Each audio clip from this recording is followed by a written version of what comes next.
continue with the second presentation presented by Mademoiselle LADLANI.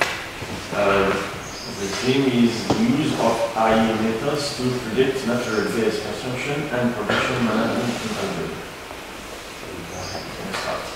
So, hello everyone, and thank you for joining us. Firstly, I would like to thank our school for organizing this event. I will present my PhD thesis titled Utilization of AI methods to predict natural gas consumption, production, management in Algeria, under supervision of Monsieur Dr. Abdelrazak Slab and Dr. Iqbal Sami. So, during my presentation, I will provide an overview of the thesis. Then I will discuss the current state of natural gas industry in Algeria, and then present some methods used for natural gas prediction. And I will present you also the results of my experimentations, and I will finish with a conclusion. So firstly, interest in natural gas increased in general after the 1973 oil crisis, and with increasing of its importance and as a clean source of energy. Now, natural gas consumption in the world has continued to rise and annually increased by 2.9% in the past decades, and almost it represents a quarter of the primary energy consumption according to the statistic of May 2021. So, the given increasing demand for natural gas in various sectors such as electricity and industry, and its attractiveness due to fuel efficiency and cost advantages, it is crucial to predict consumption. So, this increase highlights the importance of accurate consumption forecasting to ensure sufficient supply and efficient resource management. Algeria is the world's 7th largest producer of natural gas, and the country's output increased by 5% in 2022 over 2021. The country accounts for 2% of global production, with the world's other largest producers being the US, Russia, and Iran. Algeria's domestic consumption is met by its own oil and natural gas production, which is heavily subsidized. According to the US Energy Information Administration, oil and natural gas account for almost all Algeria's primary energy consumption and production. According to the statistic, natural gas accounts 67% of the primary energy consumption and 58% of the primary energy production.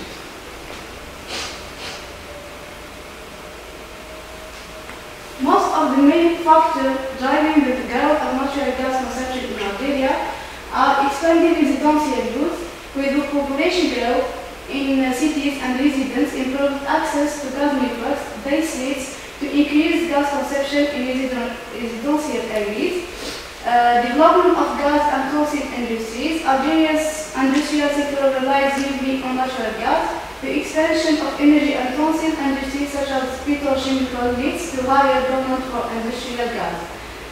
Subsidized domestic gas prices.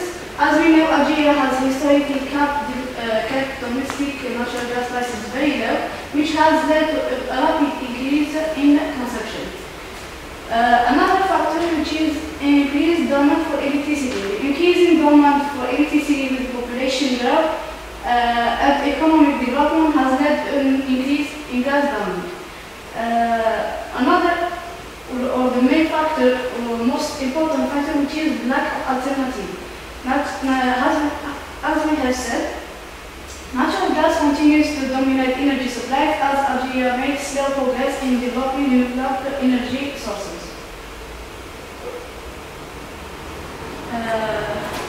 Various methods are used to predict natural gas consumption, such as econometric models. This use statistical techniques to model the relationships between natural gas consumption and economic factors. Time series models such as ARENA. One challenge is that they are purely data-driven and do not take economic factors into account. networks have been used to model complex nonlinear relationships in natural gas process. However, they can be prone to overfitting. Conventional models or hybrid models, such as the AI model and artificial neural networks, aim to leverage the strengths of different techniques, but weighting method and model integration are challenging. Some challenges in accurately predicting natural gas perception. As we know, there are many issues that can face during the prediction of natural gas perception. One of the issues is limited data sharing. It may be difficult to access comprehensive data, natural gas data, because sensitive data is stored by government and it can't be shared. Data limitation. If we have the data of natural gas consumption, of course we will get plain or full of missing values, outliers, and other limitations. Selection of appropriate variables. Identifying the most effective variables and obtaining the earlier data from them is a crucial step in building a forecasting model. Non-linear relationship between influencing factors. Capturing the complex relationships requires more complex nonlinear and interactive data, model data, and more data. So, my experimentations. In my experimentation, I have applied two algorithms on dataset, Algerian dataset. The dataset was provided by the author of the article toward efficient energy system based on natural gas consumption prediction with LSTM recurrent networks. It represents the hourly natural gas consumption of Algeria in the year 2014. So one of the models applied is auto-encoded, which is a type of artificial neural network used to learn efficient coding of input data. The architecture of auto-encoded includes three main parts: encoder, bottleneck, and decoder. The encoder parts compress the input into a latent space representation, which reduces the dimensionality of the input, capturing important features and patterns. Bottlenecks, this layer represents the complex encoding of the input data. The dimensionality is significantly reduced in the layer. The decoder in this part of the network will reconstruct the data from the latent space representation. It compresses one or more layers and that increases the dimensionality to match the original input size. LSTM auto-encoder, which is the second model used, it is an implementation of auto-encoder for sequence data using an encoder, decoder, LSTM architecture. It has the following components: encoder, which is an LSTM network that compresses the input sequence into fixed length vector. The second component, which is the decoder, which is another LSTM network often designed as a mirror image of the encoder that takes the fixed length vector and outputs the constant sequence.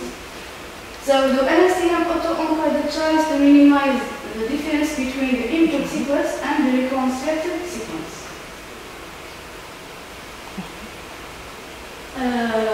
This is the results. In our experimentation, we applied, as I have said, we have the two algorithms, auto-encoded and LSTM auto-encoders, and the performance metric has given these results. We can see that auto-encoder outperformed the other models in all the metrics of evaluation. I have used RMSO, root mean square error, and mean square error, and mean absolute error, and of course mean absolute percentage error. So, as we can see, we can see that auto-encoder outperformed LSTM auto-encoder, but I would like to take the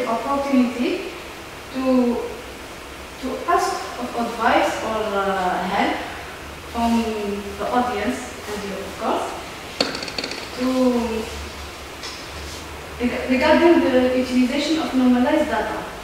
The dataset that I have used, it is normalized. I don't have the original data because of the confidentiality of séminaire.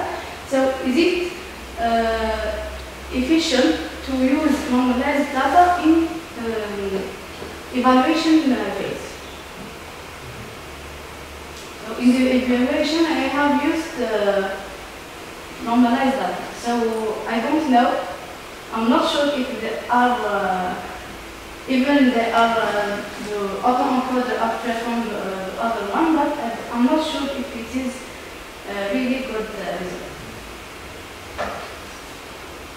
So, in conclusion, since the instrumentation are recent, more time will be taken to try the model and on other datasets or benchmarks before publishing it in an article.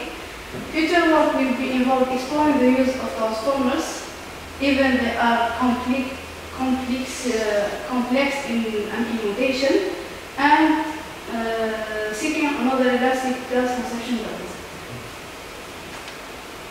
Thank you.